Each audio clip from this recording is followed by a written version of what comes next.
Hello, hi guys! Magandang hapon sa inyong lahat. This is Chin Rodriguez, mamaya sa Grid Channel, a faith healer o sa Mata Reader. So ngayong hapon na to, tignan natin ang nagsasabihin sa inyo ng ating mga gabay. This is special gabay for the month of January 23 hanggang January 29 for the sign of Libra. So Libra, welcome to my channel. Ano kayang messages, advices ng spirit guides ang ating masasaga for today's video? Kano naman kayang energy o kaganapan sa buhay ng mga Libra ang ating mahagilap? So guys, this reading is a general reading lamang, hindi lahat makaka-resonate. Kunin lamang po makaka-relate sa inyo and comment down below kung kaninong energy ang ating nasagap. And of course, don't forget to like and subscribe my channel and hit notification bell for more videos update. And of course, maraming salamat po sa mga walang sawang pagsuporta sa aking channel, lalo na yung hindi nag-i-skip ng ads, na way pagpalaan kayo na just at may kapal, siksik liglig na umapaw ang biyayang manabalik sa inyo. And of course guys, umpisahan na natin ang laban for the sign of Libra. Angel Spirit Messages, give me an information. Ano kayang messages, advices, and spirit guides ang ating mga hagilap for today's video? Kanina naman kayang hanash o kaganapan sa buhay ng mga Libra ang ating mga hagilap? So there's an Ace of Wands. Ace of Wands is a new beginning, a fresh ideas, no? May mga bagong ideas ka dito, and of course, fresh and new beginning. There's a judgment for a wake-up call. May mga bagay dito na maaaring, kumbaga, malaman mo, there's a uniqueness. May mga bagay na, kumbaga, kakaiba, or something, kumbaga, bukod tangi, no? Parang natatangi at bukod tangi, no? Because there's a wheel of fortune, there's a destiny. Maaring may mga nakalaan talaga na para sa'yo, no? There's a favorable outcome, no? And because there's an information dito, there's a two of pentacles, so there's a balance. So magiging balance ka na this time. So let's see what is additional messages for Angel Spirit guides. At the same time, there's Nine of Swords. Kumbaga there's an information dito na there's an anxiety, sleepless nights. May mga bagay dito na kailangan mong ipahinga, no? So let's see, additional. So there's a Six of Wands, so there's a victory and success. So may mga bagay dito na magtatagumpay ka. At may mga bagay dito na kumbaga magdadala sa iyo ng promotions or something, kumbaga promotions, and of course public recognitions, no? Kumbaga tagumpay by success yan. So let's see what is the Ace of Wands. The Ace of Wands represent the Ace of Pentacles. Wow! So there's a big money coming in for you, and then a big new beginning coming in for you, no? Talagang bago, no? Parang bagong buhay, bagong simula, bagong pag-asa. So let's see what is the judgment for something, a uniqueness. So there's Ace of Cups. So there's a new love life. So this is the moment na parang, 'di ba? Ibang-iba 'to sa mga, 'di ba, mga dati mong minahal, or either kumbaga iba na 'to sa mga taong nakasalamuha mo. There's a uniqueness, no? Kumbaga unique siya. No? So let's see what is the Wheel of Fortune. So there's Seven of Cups. So there's a lot of opportunities, choices, and options, no? Na kumbaga papabor na sa iyo ang sitwasyon. So let's see what is the Two of Pentacles. The Two of Pentacles represent the Magician. So there's a manifestation. May mga bagay dito na unti-unti mo na manifest. May mga bagay na unti-unti mo na tutupad. Keep yourself balanced, no? So let's see what is the Nine of Swords. Nine of Swords represent the Temperance, the perfect timing. So this is the moment na kailangan kumalma ka kasi nagbibigay sa iyo ng stress and anxieties, yung pagiging aggressive. So let's see what is the Six of Wands. Represent the Three of Swords. So there's an information na marami na iinggit sa iyo sa paligid mo. No, ipakita mo lang sa kanila what is the best and what is the best ever revenge is a being successful. So ipakita mo sa kanila na successful ka na, kumbaga hindi ka naapektuhan sa mga pinagagawa ginagawa nila. No, kumbaga dead maka sa mga inggitera at ambisyosa, even sa mga marites, no? So let's see what is the Ace of Wands and the Ace of Pentacles represent the Queen of Cups. Magkakaroon ka na ng healing dito in all aspects, finances, career, love life, and so on, no? So let's see what is the Judgment in the Ace of Cups. So there's a Six of Swords, the Four of Swords. So there's an intuition. Makinig ka lagi sa gut feeling mo. Kumbaga there's an inner voice, no? Kumbaga may mga paalala sa iyo ang ating divine by inner calling, no? Kumbaga parang paalala sa iyo na iba na to sa tao. Kumbaga alisin mo yung trust issues or be bold and make the first move, no? Kailangan mong kumbaga it's a new. So, ibig sabihin, wag mong i-base siya sa mga dati mo nakasalamuha or even your past relationship, no? Kumbaga, baguhin mo to sa mga dati mong minahal or mga, kumbaga, alisin mo yung, kumbaga, something, negativity or negative thoughts. And of course, there's, the Seven of Cups. The Seven of Pentacles, sorry. There's a lot of opportunity coming in for you. Kumbaga maraming opportunity na papasok with the harvest time. So, see? Kumbaga sinasabi na papabor sa yung sitwasyon in all aspect. Kumbaga lahat ng mga resource of income, kumbaga pasabog at, diba? Plakado sa'yo. So, let's see what is the Two of Pentacles and the Magician represent the Five of Cups, no? Kumbaga maraming mga, kumbaga pagsisisi or panghihinayang na nangyari or naganap from the past. So, ibig sabihin, kailangan mo maging balance. Parang, no more regret, no more doubt. So, let's see what is a Knight of Swords and because the Temperance, there's a Lover. So, talagang, kumbaga, antayin mo yung perfect timing, no? Kumbaga, wag mong pilitin yung isang bagay na, diba, na hindi pa para sa'yo. Kumbaga, at the end of the time, there's a Lovers, talagang darating yung taong para sa'yo. Hindi lang pakiligin, na talagang gustong isama ka sa plano niya. So, let's see what is the Six of Wands and the Three of Swords. Represent that Moon card. So, there's a truth reveal. Ibig sabihin, malalantad na, mailalakad na kung sino yung mga inggitera, ambisyosa, mga taong, diba, hindi magsiserve sa'yo sa huli. Yung mga parasites like that. So, let's see what is the outcome. Ang pinaka-outcome for you is the Five of Pentacles. So, there's a information dito, maging mahinahon ka about sa finances, baka magdala sa'yo ng losses, financial loss, poverty.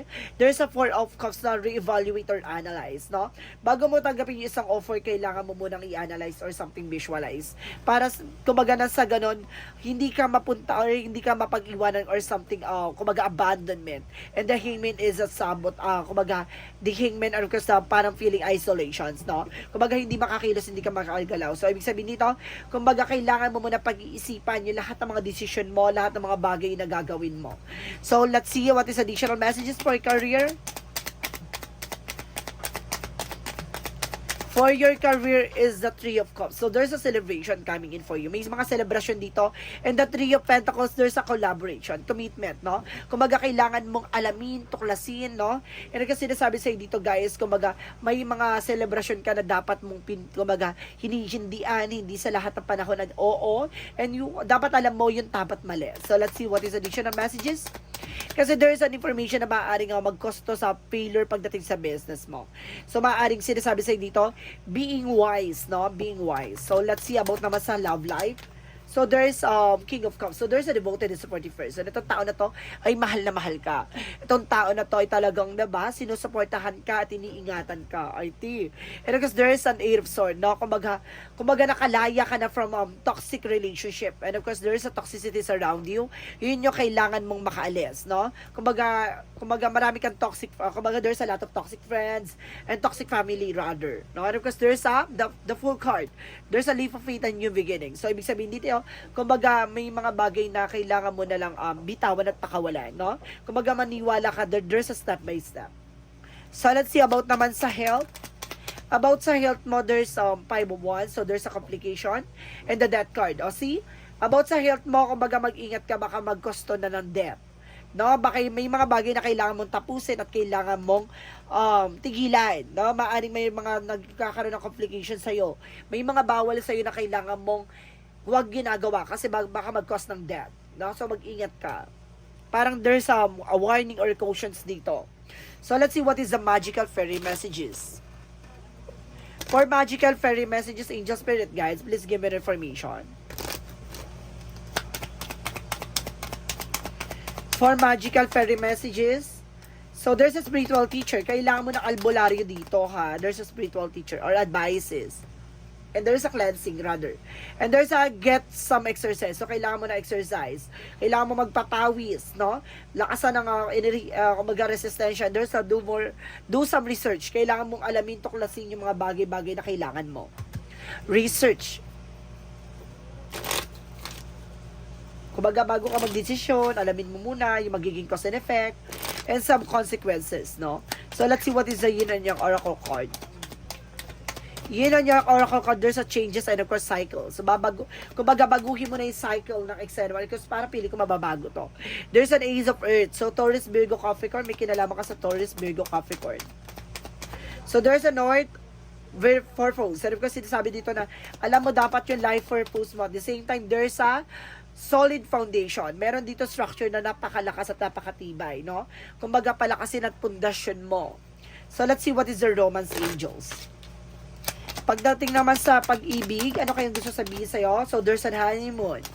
Enjoy the bliss holiday time together. So, kailangan mo kumbaga magkaroon ng time sa iyong asawa, sa jowa mo, partner mo, and there's an unrequited love.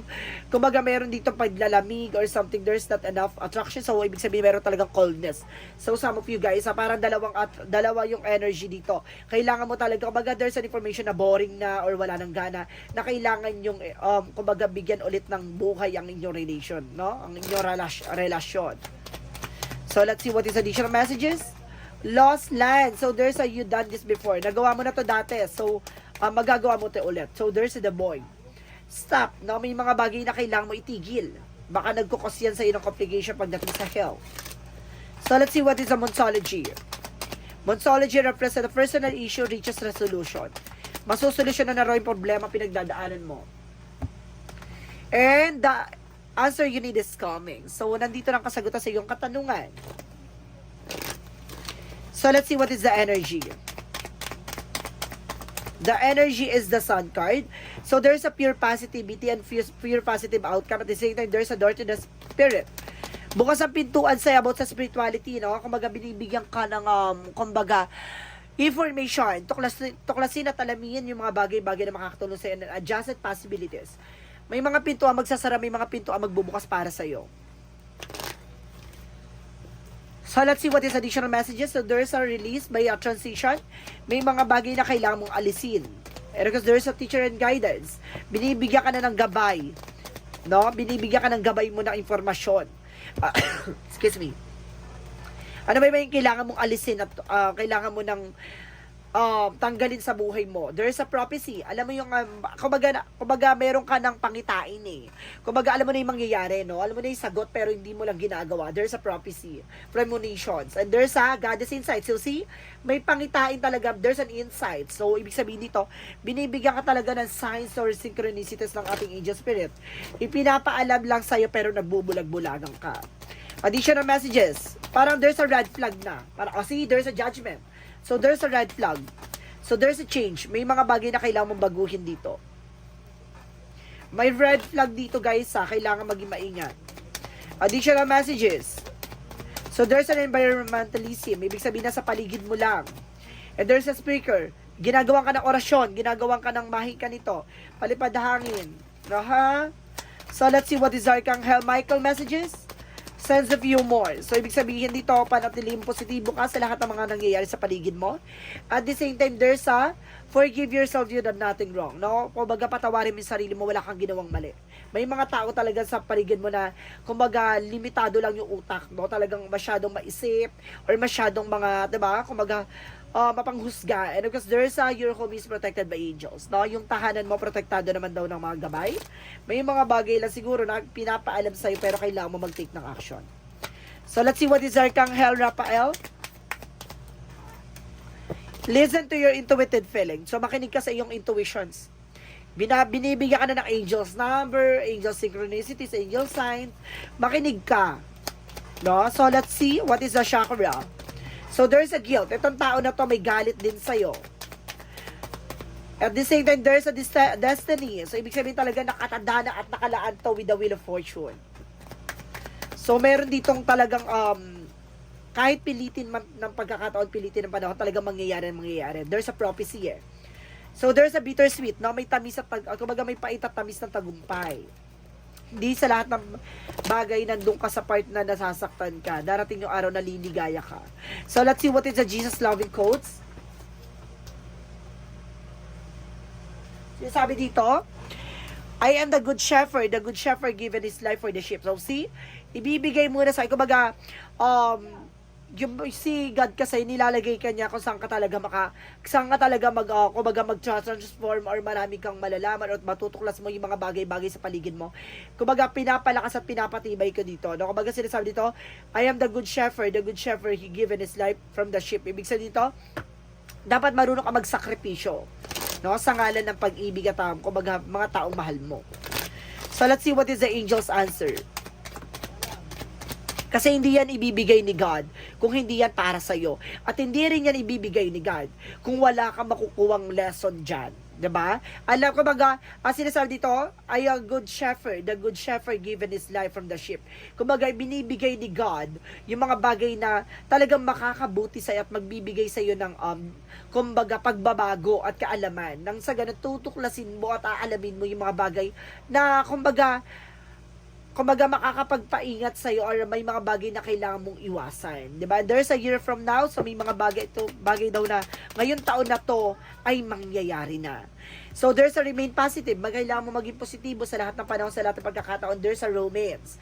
May pag-ibig na darating. So, let's see what is the angel's number. So, there's a 12. There's a 12. I am focused.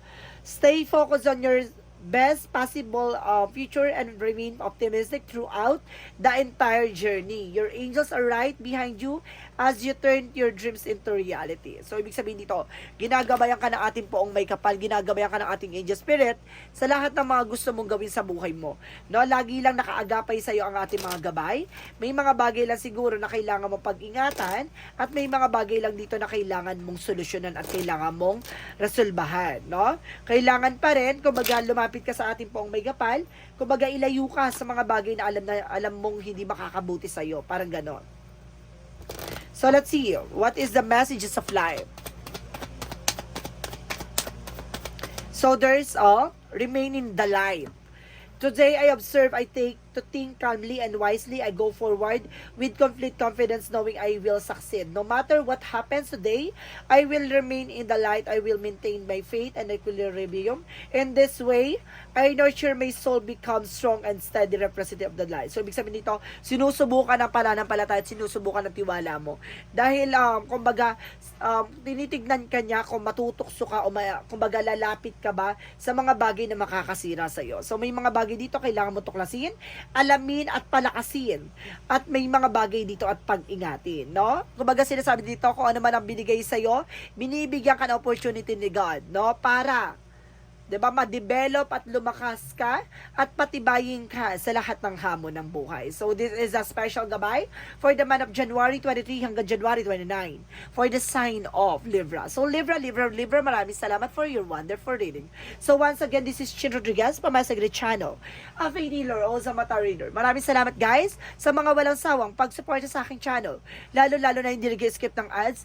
Naway pagpalain kayo ng Diyos at may kapal, siksik, liglig, nag-uumapaw ang biyayang balik sa inyo. And of course guys, maraming salamat and see you in the next video. Bye-bye and babush!